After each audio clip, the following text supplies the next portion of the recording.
Queria chamar aqui nosso irmão Felipe. O nosso irmão Felipe está incumbido hoje aqui de trazer a mensagem de Deus. Continuando, a exposição em João.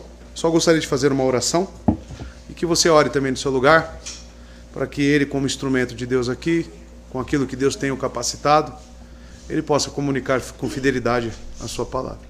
Vamos orar? Senhor, nosso Deus e Pai, neste momento eu peço ao Senhor, peço que a sua palavra, Senhor Deus, ao ser comunicada através do seu servo Felipe, que seja comunicada, Deus, com a autoridade que contém nela, com a eficácia, Deus, do Santo Espírito, e que a boca do teu servo, Deus, fielmente comunique os teus preceitos, as suas exortações, e exalte a Cristo Jesus. Que as nossas vidas sejam conformadas a Ele, e que, Deus, salvos, as pessoas sejam salvas através desta comunicação do teu Evangelho. E o teu povo, a tua igreja, aqueles que já creem em Cristo, sejam fortalecidos e santificados pela mesma palavra. Te agradeço, ó Deus, no nome santo de Jesus Cristo. Amém.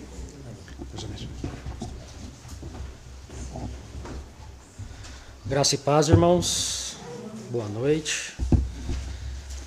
É com muito temor e tremor que eu subo aqui para transmitir a palavra. Estive um tempo afastado, mas era para colocar em dia algumas questões, algumas pendências. Mas graças a Deus, Deus tem nos ajudado. De manhã não estive com os irmãos, alguns eu não ouvi.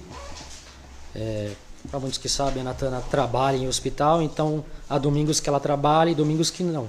E eu fico sozinho em Catarina, e todo homem não tem muito paciência com o filho sozinho, Eu não sou diferente desse. Quando eu estou sozinho aqui, eu já não vai, Aí acaba mirando. Então eu prefiro às vezes ficar em casa para não mirar, e aí eu vou acompanhando pela internet. Não é um culto, Não é como estar aqui, mas a gente vai acompanhando o que vai sendo exposto e aprendendo também. Então, quero dar continuidade ao que o pastor iniciou no domingo passado, que é o Evangelho de João, no capítulo 19. Hoje irei expor do verso 6 ao verso 11. João, Evangelho que João escreveu, capítulo 19, do verso 6 ao verso 11.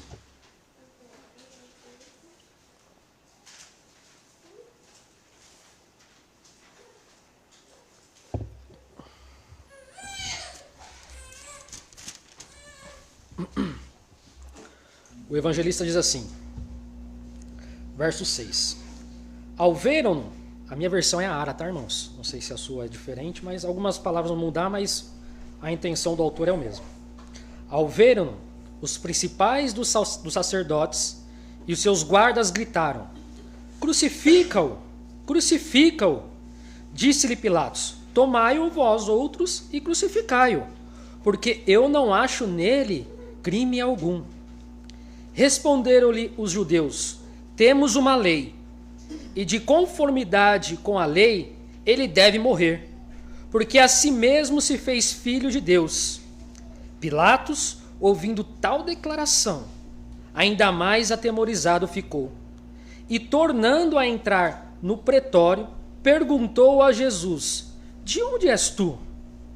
Mas Jesus não lhe deu resposta.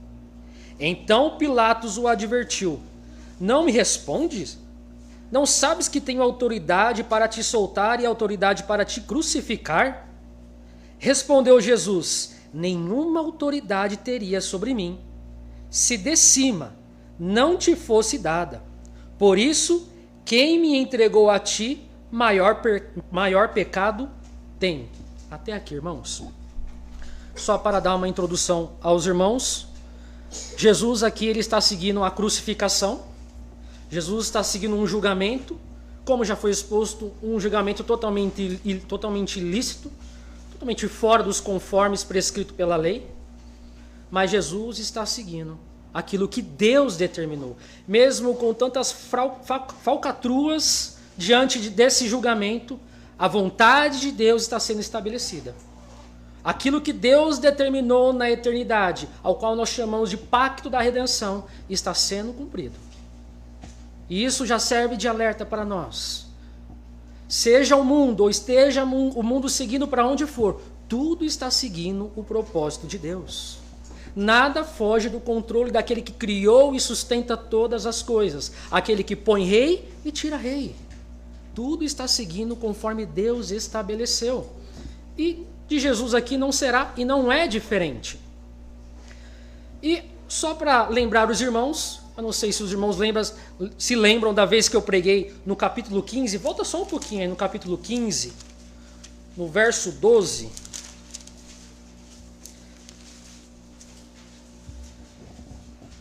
Jesus ele vai trazer um ensinamento aos seus discípulos. Ele está numa incumbência de ensinar os seus discípulos, somente os seus discípulos aqui.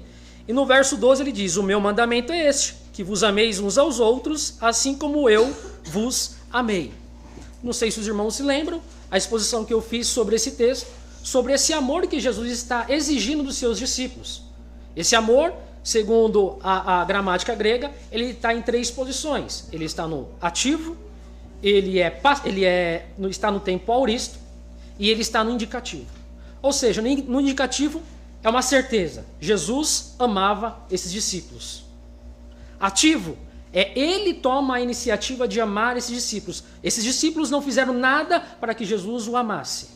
Jesus, por livre e espontânea vontade, ama os seus discípulos. E está no auristo. Não tem um tempo determinado. É eterno. Esse amor de Jesus é eterno. Porém, Jesus, ele vai trazer uma outra lição nesse mesmo texto aqui. Ele diz no verso 13: ninguém tem maior amor que este, de dar a alguém a própria vida em favor dos seus amigos. Jesus está trazendo uma lição para os seus discípulos. Olha, o verdadeiro amigo é aquele que dá a vida por ele. Ele não dá a vida com ele, mas por ele, no lugar dele. Agora que nós estamos entrando na crucificação de Jesus, caminhando para a crucificação de Jesus, Jesus está colocando em prática aquilo que ele ensinou aos seus discípulos. Jesus é um bom mestre, ele simplesmente não fica na teoria, mas ele vai à prática. Ele vai ensinar na prática aos seus discípulos como que é esse amor verdadeiro, de dar a vida aos seus amigos. Então Jesus está seguindo o caminho da crucificação. Deixa eu só retornar aqui, capítulo 19. E continuando que o pastor terminou, ou foi até o verso 5, e no finalzinho do verso 5, que o pastor expôs, Pilatos ele diz assim, no verso 5: saiu, pois, Jesus trazendo a coroa de espinhos e o manto de púrpura. Disse-lhe Pilatos, eis o homem. Pilato termina esse verso aí, eis o homem. O evangelista João relata que após Jesus ser açoitado, receber uma coroa de espinho e ser esbofeteado, Pilatos leva Jesus para fora, para os judeus. De forma sarcástica, Jesus é levado aos judeus, trazendo uma coroa de espinho e vestindo um manto de púrpura. Ou seja, aqui está o rei de vocês. Olha a vergonha que é o rei de vocês, que não consegue nem se libertar de tal aprisionamento, de tal sofrimento. Ele estava sendo escarnecido. Mas, meus irmãos, tudo está seguindo conforme já foi prescrito nas Escrituras. Ele é o homem de dores. Ele é o mais rejeitado dentre os homens. Ele sofreu e ele foi envergonhado ao meio e na frente de todos, mas com o propósito de cumprir aquilo que Deus já havia determinado na eternidade. Mesmo diante da inveja dos judeus, do caráter dúbio de Pilatos e o silêncio de Jesus diante de tal humilhação, tudo está dentro do propósito de Deus. Mesmo não tendo ciência, eles estavam cumprindo a vontade de Deus. Eles estavam cumprindo aquilo que já estava prescrito, segundo Isaías 53:7, não precisa abrir. Ele diz assim: ele foi oprimido e humilhado, mas não abriu a boca. Como o cordeiro foi levado ao matadouro, e como ovelha muda perante os seus tosqueadores, ele não abriu a boca. Mal eles sabiam, esses judeus e esses governantes, que eles estavam cumprindo a vontade de Deus. Repito, irmãos, tudo segue conforme os planos que Deus já predeterminou. Nada foge do controle. Talvez você esteja passando na sua vida momentos que você pensa, tudo está fora do controle. Mas, segundo as Escrituras, o Deus soberano está governando a história. E tudo o que ele estabeleceu irá se cumprir. Irá se realizar. Queira você ou não, isso irá acontecer. E aqueles que são ímpios, eles vão cumprir aquilo que Deus predeterminou. Mesmo os dias mais sombrios de nossas vidas, mesmo o povo mais incrédulo e o governante mais ímpio, tudo e todos estão cumprindo a vontade daquele que criou, sustenta e dirige todas as coisas. Tudo está seguindo o propósito de Deus. A palavra de Pilatos, eis o homem, mesmo sem ele saber, trouxe verdades que João faz questão de relatar. Você pode perguntar para o texto, mas por que João está relatando só essa frase, eis o homem? Ele poderia já entrar no verso seguinte e continuar, mas Pilatos aqui, ele não entende, mas ele traz uma verdade sobre esse fato e sobre essas palavras. Eis o Deus homem ante de vocês. Pilatos não tinha noção do que ele estava falando, mas à luz das Escrituras, nós entendemos que ali estava o Deus homem. O Deus que deixou toda a sua soberania, toda a sua glória e se tornou homem. Se humilhou. Eis o homem de dores. Aí está, o homem de dores. O comentário da Bíblia de Estudo de Fé Reformada diz que foi uma forma natural de Pilatos apresentar o acusado. Mas, providencialmente, a afirmação é significativa. Jesus é o último Adão, o qual resume tudo que a humanidade deveria ser. De outro modo, o anúncio de Pilatos deveria ser como no verso 14. Se você olhar o verso 14, ele diz, eis aqui o vosso rei.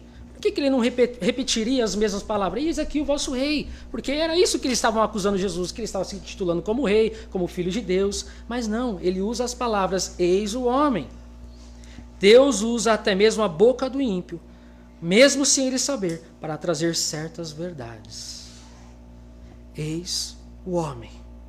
João está querendo estabelecer que o próprio Jesus, homem, o Deus homem, estava ali.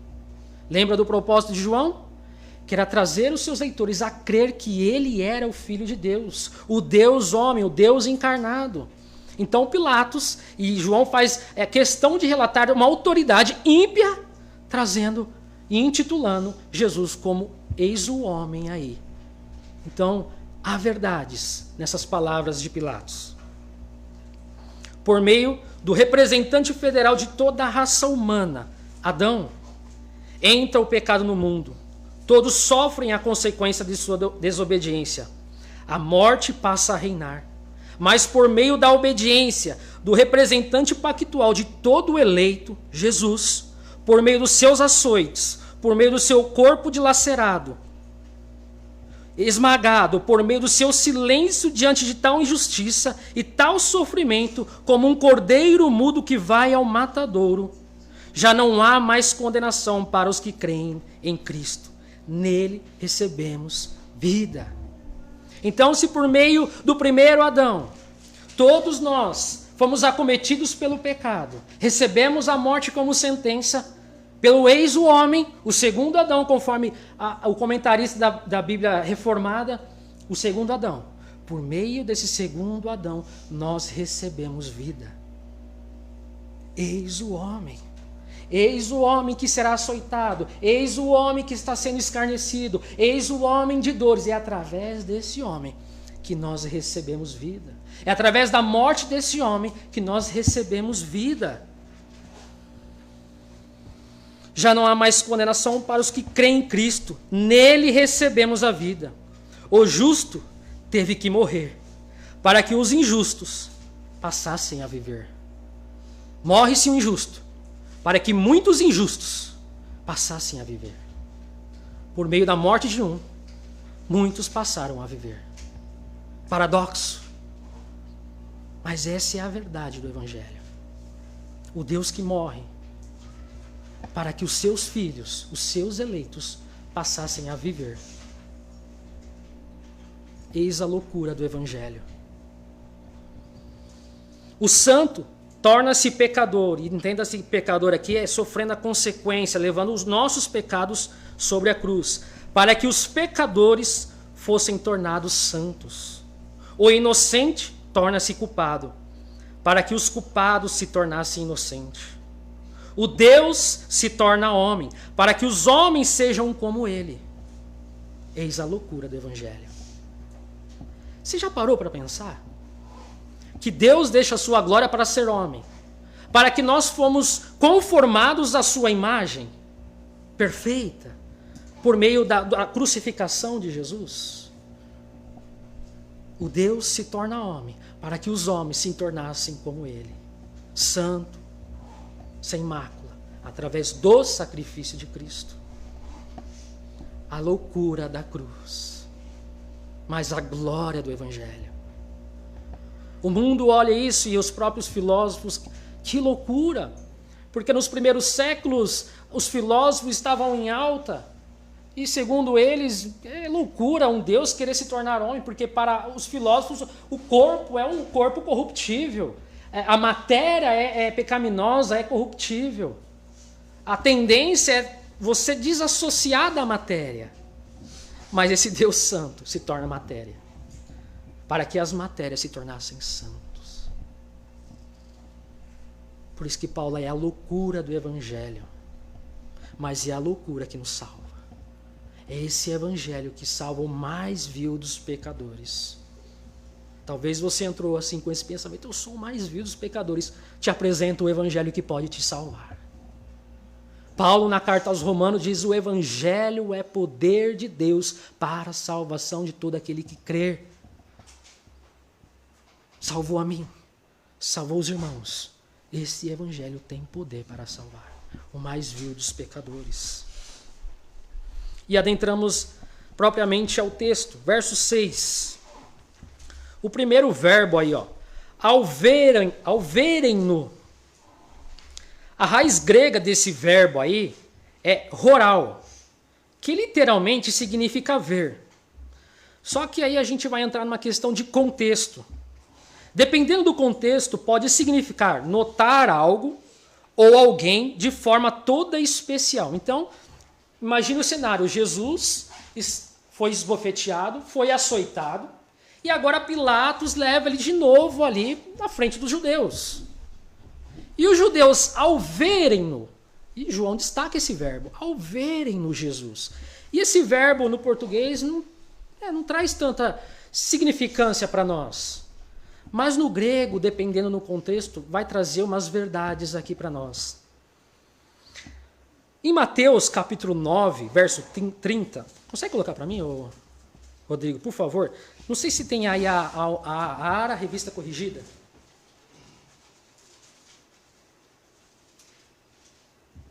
Mateus capítulo 9, verso 30. Tem? Não?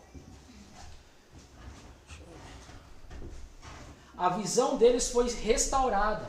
Então, Jesus os advertiu severamente: cuidem para que ninguém saiba disso. Essa palavra cuidar aqui é que na versão Almeida, pode acender a luz. Na versão Almeida, Revista Corrigida, está olhai, que é a melhor tradução na questão desse verbo aqui. Olhai é a mesma raiz que João usa aqui no seu evangelho. Viram-no ou veram-no, ao verem-no. É a mesma raiz. Porém, é empregada de forma diferente. Porque nesse contexto de Mateus aqui, Jesus ele cura alguns cegos. Só que ele pede para esses cegos fazerem o quê? Não contem a ninguém. Guardem o que vocês receberam. Não contem a ninguém. E a raiz ali, o significado desse verbo é cuidem. Zelem do que eu passei a vocês, zelem do que vocês viram, zelem desses milagres que vocês presenciaram no seu próprio corpo, para não falar para ninguém. Jesus estava querendo evitar muvucas, problemas futuros, né? Mas claro que isso não conseguiria perdurar por muito tempo. Mas o que eu quero trazer para os irmãos no contexto de Mateus, o verbo ali está em tomar cuidado, zelar, prestar atenção. Porém aqui em João, o verbo, João ele usa simplesmente esses judeus olham para Jesus. E eu quero trazer uma ilustração aqui. No contexto de Mateus, é como se eu estivesse andando por um caminho e visse alguém machucado. E ao olhar esse alguém machucado, eu vou lá, eu ajudo, eu presto ajuda a ele, toda a assistência a ele, eu acolho essa pessoa ferida. Mas no contexto de João, é como se eu olhasse essa pessoa ferida, parasse, olhasse a situação dela e continuasse o meu caminho, sem prestar nenhuma ajuda. Mas lembre do contexto. Jesus está totalmente dilacerado aqui. Jesus está sangrando aqui. Jesus está fraco aqui.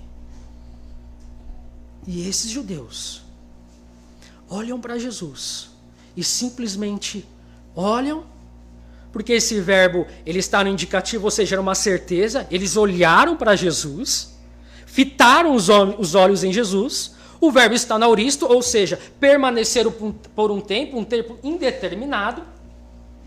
E nisso não comoveu o coração daqueles homens. Que coração duro.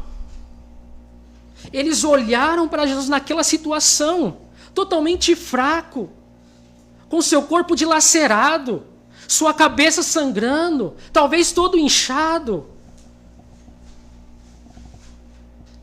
E a reação deles é, ok, segue a crucificação. Continue o propósito que a gente quer, que é que ele seja morto.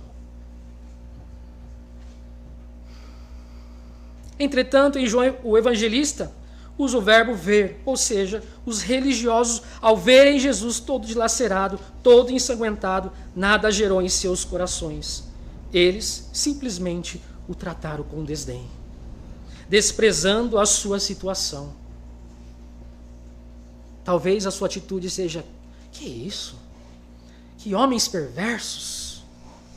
Talvez o seu ímpeto traga à tona a sua ira. Talvez você esteja irado. Como pode fazer isso com Jesus? Olhar a situação de Jesus da forma que ele estava, sangrando, fraco. Mas eu e você fazemos isso todas as vezes que preferimos o pecado ao invés dele. Quando você olha para Jesus, quando você olha o Evangelho, quando você olha as Escrituras e simplesmente a descarta diante do pecado, você está com as mesmas atitudes que esses homens. Eu estou com as mesmas atitudes que esses homens. Quando eu prefiro o pecado ao invés dele, quando eu prefiro as minhas vontades ao invés da dele, a minha atitude é igualmente desses homens, de total desdém, de total insignificância daquilo que ele é, daquilo que ele fez, daquilo que ele prescreveu na sua palavra. Então nós não somos diferentes. Só mudou o cenário, só mudou o tempo, são 2000 anos à frente, mas o coração perverso continua, o coração pecaminoso continua. E somente a palavra pode transformar o meu e o seu coração.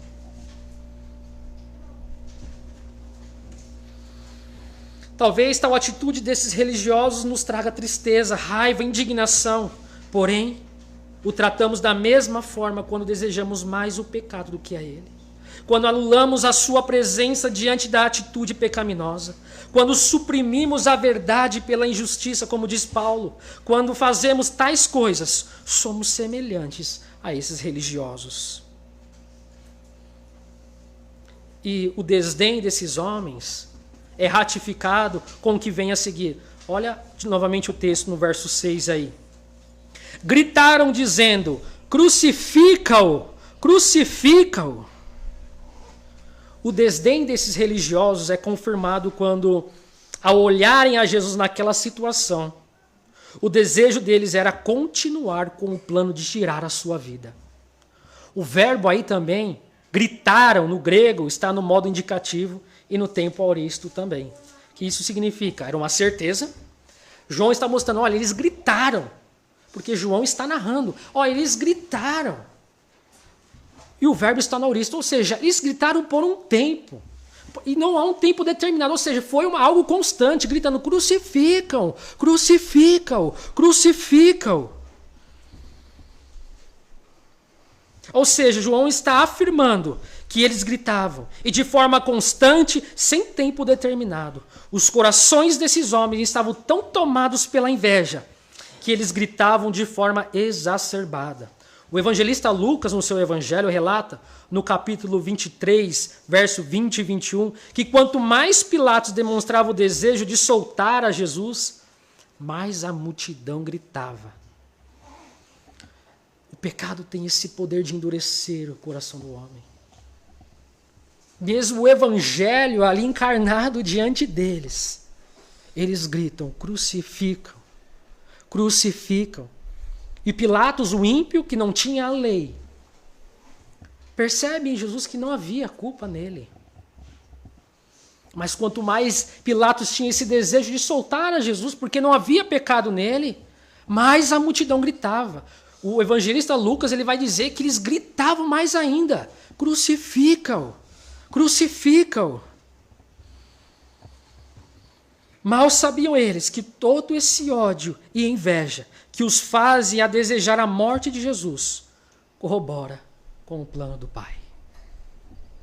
Meus irmãos, tudo está seguindo conforme Deus estabeleceu. Ah, mas parece que está tudo perdido, parece que o mundo está seguindo um caminho totalmente contrário. Não, tudo está seguindo conforme Deus estabeleceu. Essa multidão estava enlouquecida, gritando para crucificar, mas tudo estava seguindo os planos de Deus. Porque essa era a vontade do Pai, crucificar o seu filho. Crucificar o seu filho.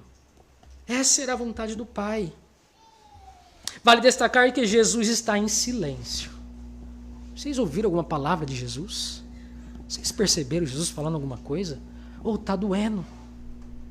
Ah, essa coroa de espinha estou apertando a minha cabeça. Ah, mas esse chicote está batendo muito forte nas minhas costas. Jesus está em completo silêncio. Para se cumprir o que diz as Escrituras. Como o cordeiro mudo foi levado ao matador. Jesus está quieto. Imagine eu e você, irmãos, tomando aquelas chicotadas, conforme já foi exposto. Seu corpo perdendo pedaços de carne. A cruz adentrando a sua cabeça. Eu já teria desistido ali na hora. Mas ele permanece em silêncio. Porque a vontade de fazer a vontade do Pai, o desejo de Jesus em fazer a vontade do Pai era maior do que aquelas dores. O amor por mim e a você era maior do que aquelas dores. O desejo de cumprir o propósito de Deus era maior do que aquelas dores.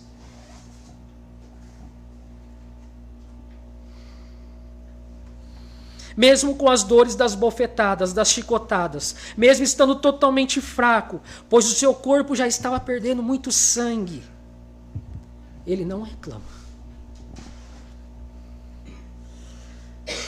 Ele não fala nada. Meus irmãos, a primeira luta que eu passo eu já reclamo. A primeira dificuldade que eu passo eu já reclamo. Jesus está sendo moído, esmagado.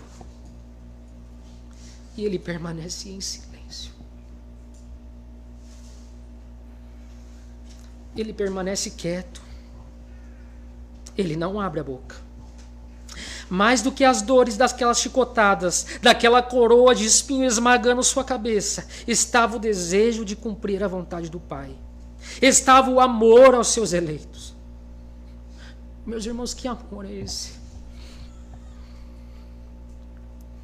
Que leva o Deus virar homem, se tornar homem e sofrer tal escárnio. Por mim, miserável pecador, você é um miserável pecador. Que amor. Ele está demonstrando na prática aquilo que ele ensinou aos seus discípulos, que o amor verdadeiro lhe dá vida, o amigo verdadeiro dá vida pelo seu outro amigo. Ele está demonstrando na prática. eu estou sofrendo por vocês. E cadê os discípulos? Nem ouviu falar. Provavelmente estavam meio distante, olhando o que está acontecendo. Pedro todo acanhado porque negou a Jesus. Mas ele está fazendo isso por causa dos seus eleitos. Ele está sofrendo por amor aos seus eleitos. Ali estava em jogo a minha e a sua vida. Estava em jogo a nossa salvação. Ele escolheu, ao invés do alívio das dores, sofrer para nos salvar. Ele escolheu morrer para que em sua morte tivéssemos vida. E a pergunta que eu faço é: o que nós temos feito com essa vida recebida? É a pergunta que eu quero que você pense. Essa vida aqui que nós recebemos, que custou a vida de um santo, de um Deus, o que nós temos feito com essa vida? Talvez você tenha escolhido mais as suas vontades do que fazer a vontade dele. Mas Paulo nos exorta, olha, tenha o mesmo sentimento que houve em Cristo Jesus. E qual o sentimento? Ele mesmo se esvaziou, deixou toda a sua glória, a sua vontade, mesmo sendo Deus, não quis por usurpação ser igual a Deus, ser como Deus, deixou toda a sua glória, se tornou homem, recebeu a ira de Deus em seu corpo. É o mesmo sentimento, é a mesma vontade que ele tem de mim e de você que nós façamos, deixar todos os nossos desejos, as nossas vontades para fazer a vontade dele. Para fazer a vontade dele. Eis o preço do discipulado. Discípulo é muito mais que aluno. Embora você olhar no dicionário, discípulos e aluno parece que tem a mesma ligação. Não, o discípulo ele segue o mesmo exemplo que o seu mestre. O aluno ele só senta lá e fica olhando. Ah, ok, beleza. Ah, tá, entendi, beleza, ok. Cada um vai para sua casa, pronto. Mas não, o discípulo ele vai à prática também. Se o mestre está fazendo, eu também vou fazer. Mas nós não temos sido verdadeiros discípulos de Jesus. Porque nós temos desejado mais as nossas vontades, mais os nossos pecados, do que fazer a vontade dele.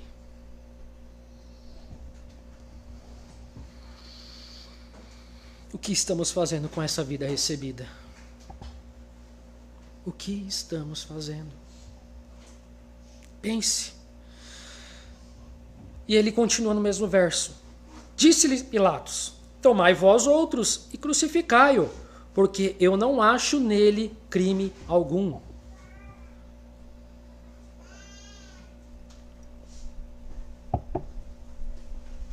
Ao dizer essas palavras, Pilatos, mais uma vez, está sendo sarcástico, pois ele sabia que, por direito legal, os judeus não poderiam crucificar ninguém.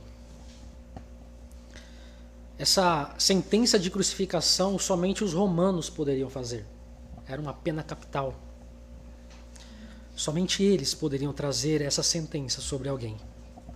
E Pilatos aqui, conforme relata João, ele é bem sarcástico. E ele fala, pega vocês e crucificam, mas ali parece que ele está tirando sarro dentro dos judeus. Vocês sabem que vocês não podem fazer nada, então tudo que está aqui é sobre a minha vontade. Eu vou fazer o que eu quero. É mais ou menos isso que ele está querendo dizer. Vocês não podem fazer nada. Pilatos, pela terceira vez, repete que não havia encontrado culpa em Jesus. Se vocês fizerem uma contagem aí, desde o capítulo anterior até esses versos, são 3 vezes que ele repete: eu não encontro pecado nele, eu não encontro crime algum nele. No Evangelho de Lucas, pelo menos 4 vezes ele fala a mesma coisa, às vezes trocando algumas palavras ou outras, mas o sentido é o mesmo. Eu não encontro culpa nele, eu não encontro pecado nele, eu não encontro crime algum nele. A palavra não acho ou não encontro no grego significa não descobrir, a localização de algo. No caso, crime ou culpa. Pilatos procurou algum pecado ou culpa, mas nada encontrou, pois ele é o Cordeiro sem mácula. Isaías, no capítulo 53, diz que ele nunca cometeu injustiça. A boca de um ímpio está mostrando para aqueles religiosos que tinham a lei: eu não encontro culpa alguma sobre esse homem. Cumprindo aquilo que Isaías, o texto que eles têm em mãos também. Ele não tem culpa nenhuma. E olha que foram 3 a 4 vezes. Eu não encontro culpa nele. Eu não encontro crime nele. Ele não tem nenhum pecado. Ele não tem nenhum crime para que eu possa sentenciar a morte e crucificação. Pois ele é o Cordeiro sem mácula. Pedro, em sua primeira epístola, ainda é mais claro dizendo: ele não cometeu nenhum pecado. Pedro ele vai recitar, ele vai falar novamente o que Isaías disse, mas ele vai bem mais enfático: ele não cometeu nenhum pecado. Ou seja, ele é o Cordeiro perfeito que viria e que deveria morrer pelos nossos pecados. É ele. Cristo é o Cordeiro perfeito de Deus que tira o pecado do mundo. João tem por motivo de relatar essa fala de Pilatos para mostrar que um ímpio, alguém que não tinha a lei, reconhecia quem Cristo era. Porém, aqueles que tinham a lei, as profecias, o rejeitaram. Meus irmãos, você ter a Bíblia na sua casa, você vir à igreja não te faz um crente. Você ler a Bíblia não te faz um crente. Porque eles liam a lei. Eles conheciam, eles sabiam de cor a lei. Orar não te faz um crente. Porque eles oravam pelo menos 3 vezes ao dia. Eles jejuavam. Conhecer as doutrinas, o que é eleição, predestinação, não te faz um eleito, não te faz um salvo. Mas aquele que Deus escolheu, aquele que Deus entrega a fé, esse sim reconhece quem ele é. Porque até mesmo Pilatos, reconhecendo quem Jesus era, ele não tem nenhuma reação de fé por Jesus. Por isso que fé é a graça de Deus concedida aos homens.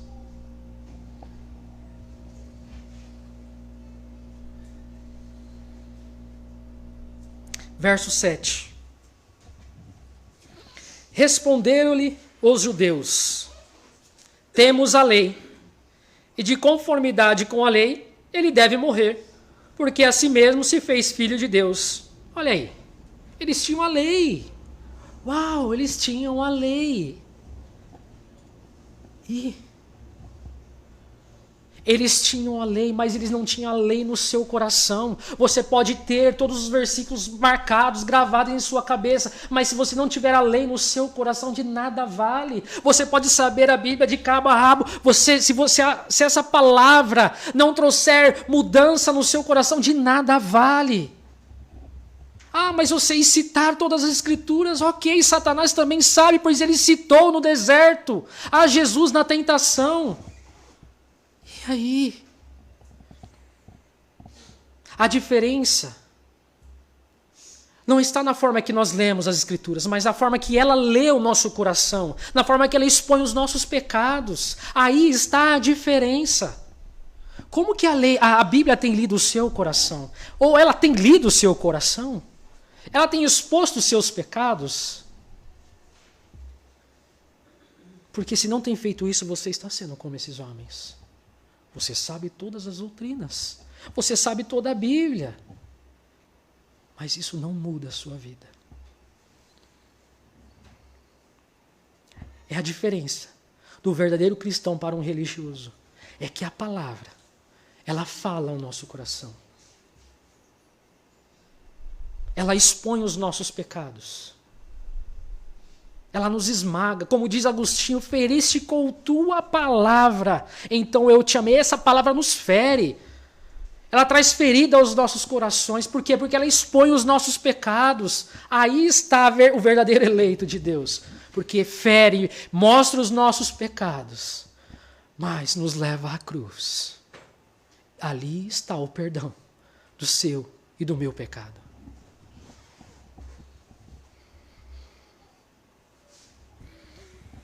Os judeus estavam acusando Jesus de blasfêmia.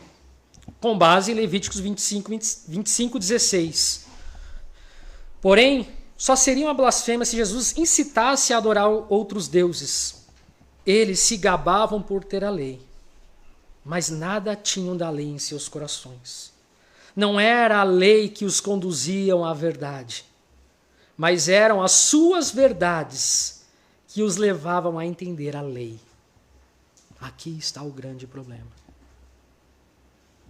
A lei ou a palavra tem conduzido a sua vida? A verdade? Ou os seus conceitos de verdade têm feito você ler as Escrituras de forma diferente? Tem conduzido a sua leitura e interpretação bíblica? Eu acho que é assim. A sociedade mudou. A gente tem que evoluir. Você está lendo a Bíblia com os seus sentimentos. Era isso que está acontecendo com esses homens. Eles estão procurando alguma coisa na lei para justificar o pecado deles.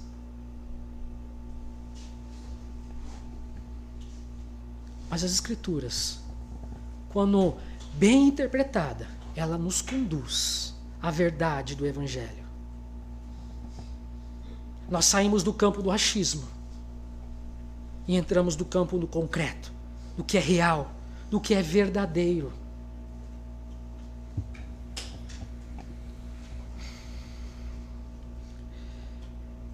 Porque a si mesmo se fez filho de Deus. Essa é a acusação dos judeus. O motivo da acusação era esse: que a si mesmo Jesus se fez filho de Deus. O verbo fez no grego aí significa fazer com que um estado ou uma condição passe a existir. Ou seja, Jesus está intitulando ele mesmo como filho de Deus. E eles dizem que é blasfêmia. Essa é a blasfêmia que Jesus está demonstrando, está falando, né? Porém, foi o próprio Deus quem o chamou de filho. Lembra do batismo de Jesus? Lá em Mateus, no capítulo 3, do verso 13 ao 17. Consegue colocar para mim, Rodrigo? Mateus, capítulo 3, verso 13 ao 17. Então Jesus veio a Galiléia, ao Jordão, para ser batizado por João. João, porém, tentou impedi-lo, dizendo: Eu preciso ser batizado por ti, e tu vens a mim? Respondeu Jesus: Deixe assim por enquanto, convém que assim façamos para cumprir toda a justiça. E João concordou. Assim que Jesus foi batizado, saiu da água. Naquele mesmo momento o céu se abriu e ele viu o Espírito de Deus descendo como pomba e pousando sobre ele. Então uma voz dos céus disse: Este é o meu filho amado, de quem me agrado. Percebe o pronome aqui? Este. Uma relação íntima. Se fosse alguém distante, ele diria: esse aí, é meu filho. Não. Este, uma relação próxima. Jesus teve todas as provas que ele era o Filho de Deus. E esses judeus não fizeram a mínima. Pois a voz, meus irmãos, todos ali ouviram a voz: Este é meu filho.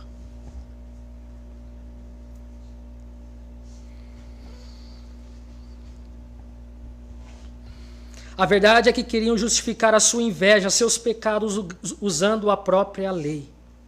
E vemos quem usa a lei para justificar o pecado é o próprio Satanás. Lembra no deserto, conforme eu já citei? É ele quem usa a Bíblia para justificar os seus pecados. E nós fazemos as mesmas coisas. Eu vou pecar, mas deixa eu ver um texto, né? Deixa eu ver o que a Bíblia tem a dizer para eu fazer isso aqui. Lembre-se que é Satanás que faz isso. Provavelmente você seja um discípulo dele. Nós não fazemos assim. É a lei que nos conduz, é a palavra que nos conduz a seguir a verdade do Evangelho. Termos a Bíblia de nada vale se não tivermos um coração regenerado. Ler a Bíblia de nada vale se não deixarmos que ela nos leia. Decorar versículos bíblicos não os faz salvo, pois até Satanás citou a Bíblia no deserto. Mas somente as palavras contidas nesse livro aplicada pelo Espírito Santo, pode nos salvar, pode nos trazer vida ou trazer vida aos mortos. Somente a palavra aplicada pelo Espírito Santo pode trazer vida aos nossos corações, à nossa alma. Por isso não se gabe por conhecer doutrinas bíblicas. Isso deve nos levar de joelhos. Não se gabe por conhecer todos os textos bíblicos. Não estou dizendo para você não fazer isso, faça. Mas deixe ela conduzir você. Deixamos ela conduzir nós. A verdade. Verso 8 e 9, eu coloquei junto porque um vai complementando o outro. Pilatos, ouvindo tal declaração, ainda mais atemorizado ficou, e tornando a entrar no pretório, perguntou a Jesus: "De onde és tu?" Pilatos fica mais uma vez atemorizado ao ouvir que ele é o Filho de Deus. O termo grego aí para atemorizar é ephobete, que significa estado de temor. Ao ouvir essas palavras que Jesus era o Filho de Deus, ele fica atormentado, é tomado de temor, medo. Segundo algumas mitologias pagãs, conta essa história de que os deuses ficavam ou ficariam irados com os seres humanos porque estes não os reconheceram quando estavam disfarçados entre eles. Pilatos é acometido de grande temor ao interrogar Jesus, por acreditar que estava interrogando um Deus disfarçado. O temor de Pilatos aqui é segundo uma mitologia pagã. Segundo essa mitologia, os deuses se disfarçavam de homem para prescrutar o coração e as atitudes dos homens. E quando os homens não reconheciam eles como deuses, eles sofriam algumas consequências. É por isso que Pilatos está atemorizado, porque ele acredita que está interrogando um próprio Deus. E de fato era a verdade, mas não do jeito que ele estava achando. Por isso a pergunta de Pilato: onde és tu? Ou de onde és tu? O evangelista Mateus, no capítulo 27, no verso 19, relata que a mulher de Pilatos tem um sonho com que ela chama de esse justo, e conta a Pilatos. Tudo isso corrobora para o temor dele. Porém, mesmo vendo que não havia culpa nem pecado em Jesus, mesmo ouvindo o sonho de sua mulher, isso nada gerou no seu coração, somente medo. Está vendo a diferença daquele que teme e tem fé em Jesus Cristo? Pilatos aqui, ele reconhecia quem era Jesus. Ele teve provas de quem era Jesus. Até a sua mulher teve sonho e relatou a ele: olha, esse aí é melhor não se intrometer com esse cabra aí não, porque ele é o justo, hein? E ele é tomado de medo, mas somente medo. Mas João, ele fala que o amor verdadeiro lança fora o medo. Nós não temos medo de Deus, nós tememos a Ele, a sua santidade, a sua soberania, mas tudo com amor, sabendo que Ele zela tanto pela sua santidade quanto pelas nossas vidas. E isso não acontece com Pilatos. Você vir à igreja, ouvir todos os dias ou toda semana o sermão e ser levado a somente um medo, isso não trará mudança no seu coração e à sua vida. É somente quando você entende quem é Jesus, verdadeiramente, a obra do Evangelho, aí sim, isso trará mudança ao seu coração. A sua visão irá mudar.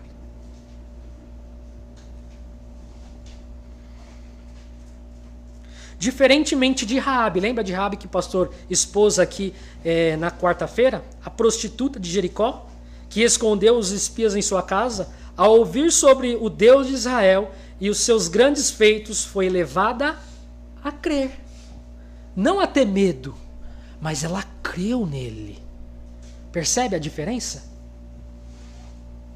Pilatos fica com medo de sofrer alguma consequência. Mas Raabe, a prostituta, lá em Josué, ao ouvir quem era Deus e os grandes feitos que ele realizou e realiza, levou ela a crer nele.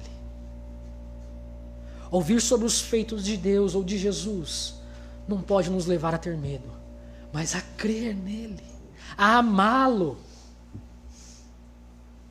Ouvir o sermão todos os domingos, todas as quartas, não deve nos gerar medo, mas levar a crer num Deus que é soberano, que está sobre tudo e sobre todos, que guia a história. Esse é o sentimento. Quantas vezes ouvimos a palavra de Cristo? Ouvimos sobre sua obra na cruz, ouvimos sobre a mensagem do Evangelho, sermão após sermão, semana após semana, e nada disso nos gera fé, nada disso nos leva a confiar em Cristo, nada disso nos gera o amor por Cristo. Não pela ineficácia da palavra ou do Evangelho, mas pela nossa indiferença para com os mesmos. Foi por ouvir as palavras da serpente que Adão pecou. E o pecado entrou no mundo e todos morreram. E é por meio de ouvir a palavra de Cristo que somos santificados. É por ouvir a mensagem do Evangelho que recebemos a vida. Mensagem após mensagem, sermão após sermão, tem que trazer vida a nós. Se é um sermão bíblico, tá, irmãos? Não é qualquer sermão. Tem que gerar vida. Porque Adão, ele pecou, sabe por quê? Porque ele ouviu a voz da serpente. Claro, a raiz estava ali no seu coração. Mas também é por ouvir a mensagem do Evangelho que nós recebemos a vida.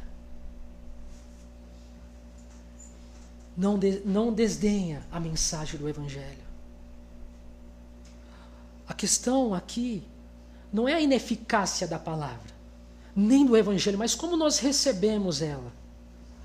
Que sejamos como Raabe, a ouvir a mensagem, crer. Crer nessa mensagem. Aí está a diferença. O Evangelho é poder de Deus para a salvação de todo aquele que crer.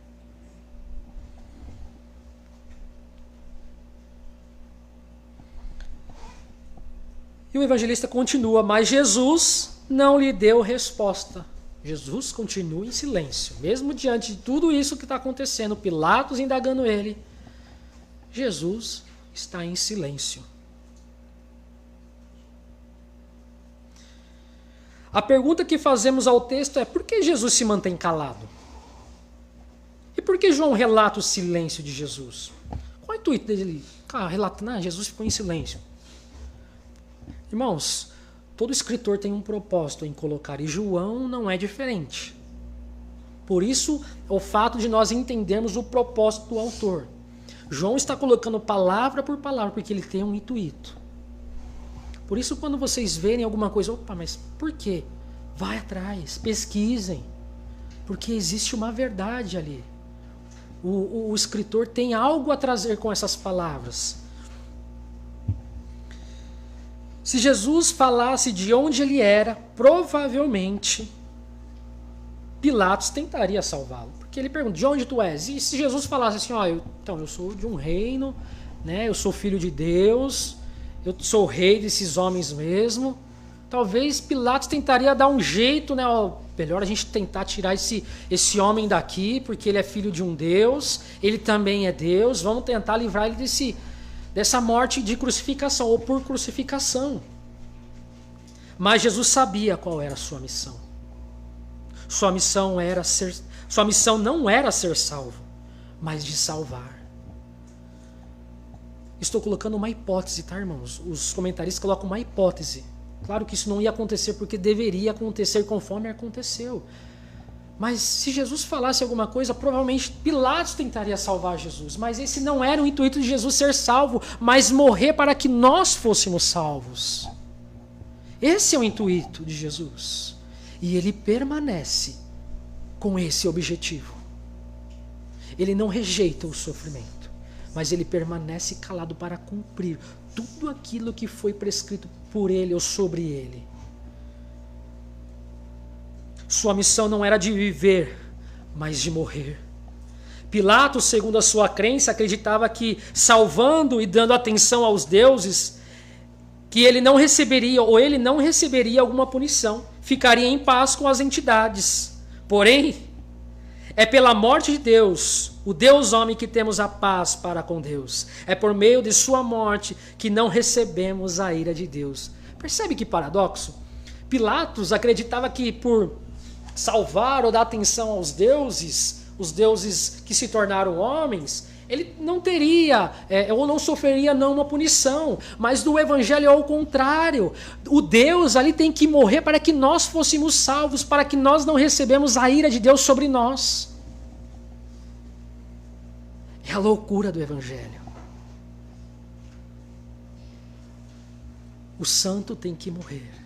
O Deus tem que morrer para que nós fôssemos salvos e recebemos vida. Totalmente ao contrário da crença de que Pilatos acreditava. Verso 10. Então Pilatos o advertiu: não me respondes? Não sabes que tenho autoridade para te soltar e autoridade para te crucificar?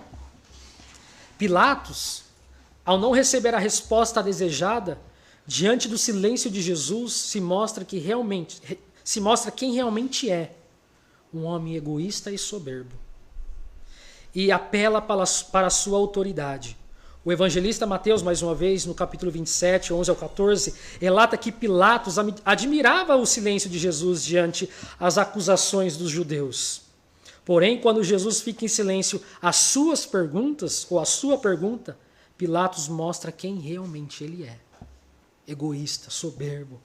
Então, quando Jesus recebe as indagações daqueles judeus e ele fica em silêncio, Pilatos o admira. Ok, nossa, ele permanece em silêncio.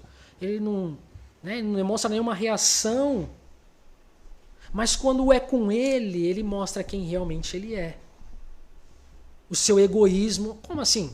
Eu sou autoridade aqui. Você precisa me responder. Parece muito com nós. E a pergunta que eu faço: e nós? E nós?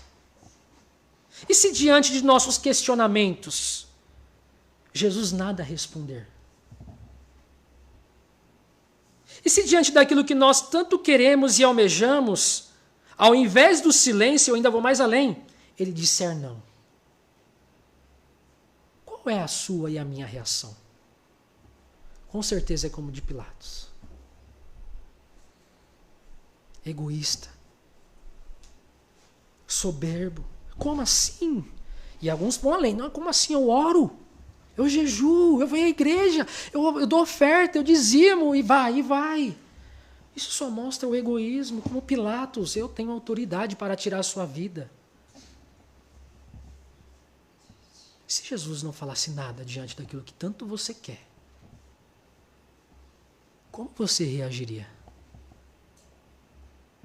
E se ele dissesse não por aquilo que eu e você tanto almejamos? Talvez pelo seu curso, talvez pelo seu casamento, talvez por prole, talvez por casa, um emprego, talvez uma profissão. E se ele dissesse não? Como nós reagiríamos?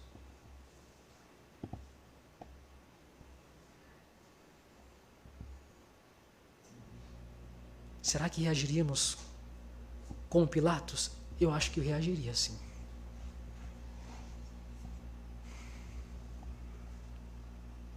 Mas a verdade é, irmãos, você pode sentir o que quiser, o propósito dele irá se realizar, você querendo ou não. Porque Jesus vai responder a ele. Olha o que Jesus responde no verso 11 e último. Respondeu Jesus: nenhuma autoridade teria sobre mim, se de cima não te fosse dada. Por isso, quem me entregou a ti, maior pecado tem. Resposta sucinta. Mas se você notar, Jesus não responde a pergunta dele. Jesus não responde a pergunta de Pilatos, mas Jesus replica a atitude soberba de Pilatos. Nenhuma autoridade é dada aos homens senão por Deus. Olha o que Daniel diz em seu livro no capítulo 2, no verso 20 ao 22. Eu vou ler aqui rapidamente. Falou Daniel e disse: seja bendito o nome de Deus para todos sempre, porque dele é a sabedoria e a força. Ele muda os tempos e as horas. Ele remove os reis e estabelece os reis. Ele dá sabedoria aos sábios e ciências aos inteligentes. Ele revela o profundo e o escondido e conhece o que está em trevas e o que com ele mora a luz. A resposta de Jesus foi: sabe quem te colocou aí? Foi lá, veio lá do alto. Não me importa os seus questionamentos. O importante é que o propósito de Deus vai continuar e vai ser realizado. Então, meus irmãos, cabe a nós somente aceitarmos a vontade de Deus. Nós sofreremos menos se aceitarmos a vontade de Deus, porque Ele não mudará aquilo que Ele já determinou, por causa da sua soberba, do seu egoísmo, do meu egoísmo. Ele não irá mudar, Ele continuará. Quem deve mudar, quem deve se amoldar às Escrituras somos nós, e não ela a nossa vontade, ao nosso desejo.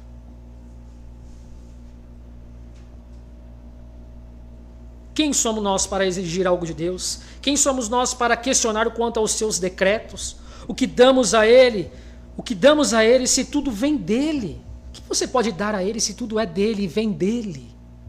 Ah, mas eu não vou dar mais oferta, eu não vou mais ao culto. Ele te deu a fé, meu filho. É Ele quem te dá o emprego. É Ele quem te dá o ar para respirar. Nele nos movemos e existimos. Paulo diz lá em Atos. Tudo que você tem, tudo que você é, vem dEle. Compreende agora? Quem é Deus aqui? Não é a sua vontade, mas a vontade dele. Lembra lá do Pai Nosso? Seja feita a tua vontade. É a vontade dele que deve prevalecer e permanecer. Conclusão, irmãos. Diante de toda a narrativa, até mesmo do início do Evangelho de João, os milagres que Jesus realizou, as suas palavras ditas, a sua vida na santidade e submissão a Deus, nada disso gerou fé no coração desses homens. Tudo isso foi visto e recebido com desdém e indiferença, o que levaram a matar a Jesus. Qual a importância que estamos dando ao santo evangelho pregado a nós? A pergunta eu quero deixar para você e para nós. Como você tem tratado a mensagem do evangelho? Cuidado para que nós não sejamos como esses homens. Porque eles tiveram provas, irmãos. Nós vimos ao longo das exposições bíblicas até esses capítulos, Jesus realizando milagres, Jesus dando vida, Jesus gerando fé nos corações dos homens, dando vista ao cego, curando os coxos, perdoando o pecado. Nada disso gerou fé nesses homens. Como você tem recebido a mensagem do evangelho? Como você tem recebido a palavra pregada? Aí está a diferença. E vale aqui uma observação. Milagres não gera fé. Contemplar milagres e maravilhas não gera fé. O que gera fé é a pregação do evangelho. Aí sim gera a fé verdadeira. A fé genuína. Aí sim. Por isso, como nós temos recebido a mensagem do Evangelho, fica a pergunta aos irmãos, que nos deu vida, que possamos olhar para Cristo como a pessoa mais importante de nossas vidas, porque Ele é a pessoa mais importante de nossas vidas. Que você possa confiar nele, não ter medo dele, mas confiar nele, crer nele, que ele é o santo homem, santo Deus encarnado, que deu a vida por mim e por ti. Que você possa crer nessa mensagem. Amém? Que Deus vos abençoe. Só quero fazer uma oração para encerrar.